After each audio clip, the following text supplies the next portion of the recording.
Pregnancy का जैसे first trimester और सेकंड ट्राइमेस्टर इंपॉर्टेंट होता है, इसी तरह प्रेगनेंसी का थर्ड ट्राइमेस्टर भी बहुत इंपॉर्टेंट होता है। अस्सलाम वालेकुम जी, मेरा नाम डॉक्टर लीना बशीर है। मैं कंसल्टेंट गायनेकोलॉजिस्ट और इनफर्टिलिटी स्पेशलिस्ट हूँ और हमेशा की तरह मैं आपके लिए बहुत ही इन्फॉर्मेटिव वीडियो लेकर आई हूँ। लास्ट वीडियोस में हमने ये डिस्कस किया था कि प्रेगनेंसी के फर्स्ट ट्राइमेस्टर में और सेकेंड ट्राइमेस्टर में हमने क्या करना है और क्या नहीं करना। आज की इस वीडियो में हम ये डिस्कस करेंगे कि प्रेगनेंसी के थर्ड ट्राइमेस्टर यानी कि हमल के 7वें, 8वें और 9वें महीने में हमें क्या करना है और किन चीजों से बचना है, हमने क्या नहीं करना, क्या खाना है और क्या नहीं खाना। तो प्लीज वीडियो को एंड तक देखिएगा।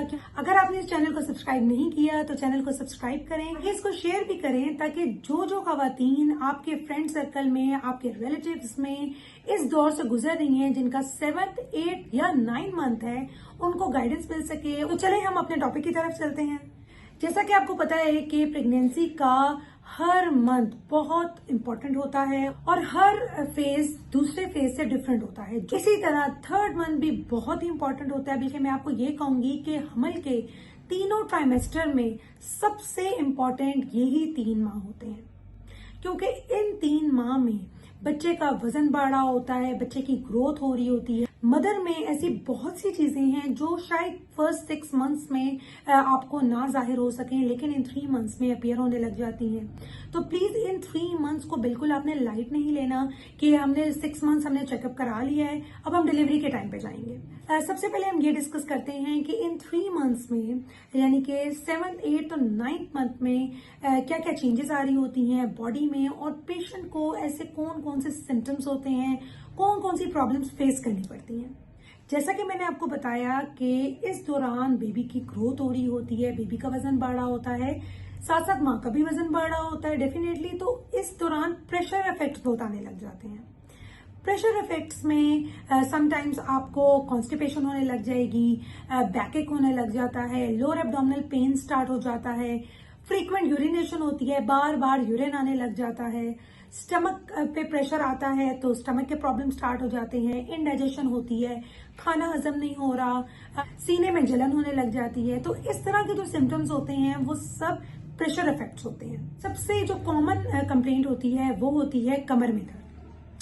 कमर में दर्द की सबसे बड़ी वजह एक तो बेबी का प्रेशर होता है, आपकी जो स्पाइन है उसकी शेप चेंज हो रही होती है, जो पेल्विक बोन्स हैं उनमें पेन स्टार्ट हो जाता है। क्योंकि जो पेल्विक बोन्स हैं वो प्रिपेयर हो रही होती हैं बेबी की डिलीवरी के लिए। इस दौरान आपको बैकएक भी होगा, यानी कि कमर में दर्द भी है और कूल्हे की हड्डी में भी दर्द शुरू हो जाएगा।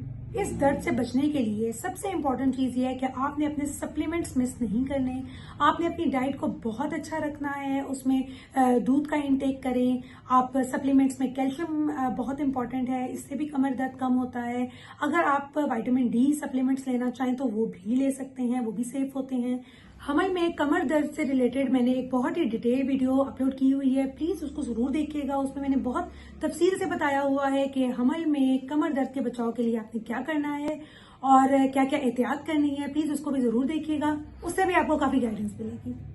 इसके अलावा बहुत सी खवातीन को कब्ज की शिकायत होती है, उसके लिए मैं ये सजेस्ट करूंगी कि कोशिश करें कि अपना फ्लूइड इंटेक ज्यादा रखें, पानी का इस्तेमाल ज्यादा से ज्यादा करें। अगर पेशेंट को ये बहुत ही प्रॉब्लम हो रही हो तो फिर उसके में हम कोई मेडिसिन प्रिस्क्राइब करते हैं, अदरवाइज आप डाइटरी मॉडिफिकेशन से ही कॉन्स्टिपेशन को रिलीव कर सकते हैं। इसके अलावा जो कॉमन सिम्टम होता है वो स्टमक प्रॉब्लम्स होते हैं, पेशेंट को हार्ट बर्न होता है, इनडाइजेशन हो रही है, खाना हजम नहीं हो रहा। उससे बचाव का वाहिद हल ये है कि एक तो आप स्पाइसी फूड कम से कम लें, कोशिश करें कि थोड़ी सी वॉक करें। बहुत से पेशेंट्स होते हैं जो प्रेगनेंसी के इन 3 माह में बिल्कुल वॉक बंद कर देते हैं। इन 3 मंथ्स में वॉक करना और आपकी जो फिजिकल एक्टिविटी है वो बहुत ही इंपॉर्टेंट होती है।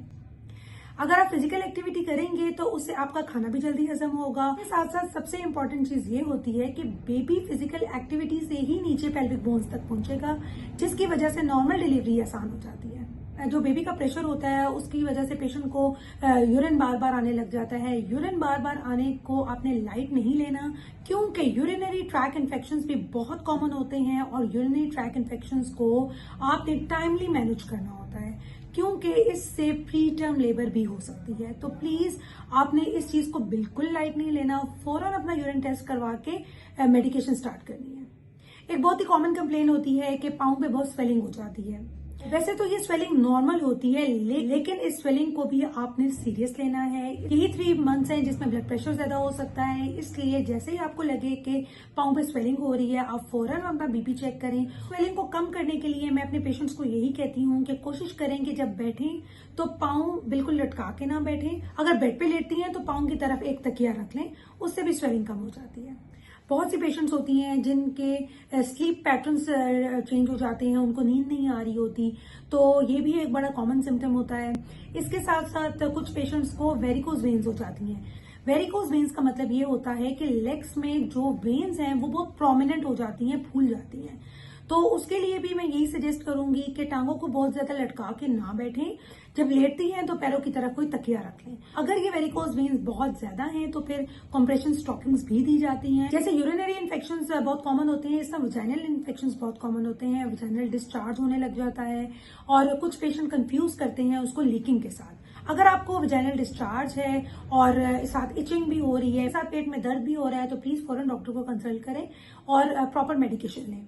कुछ पेशेंट्स को फॉल्स कंट्रैक्शन स्टार्ट हो जाती हैं, जिन्हें हम झूठी दर्दें या कच्ची दर्दें बोलते हैं। ये पेन्स ऐसी होती हैं जो बहुत देर बाद आ रही होती हैं, लेकिन अगर आपको ये फ्रीक्वेंट स्टार्ट हो गई हैं और हर आधे घंटे बाद, 15 मिनट बाद या 10 मिनट के बाद एक पेन आ रही है, तो आप फौरन डॉक्टर को कंसल्ट करें।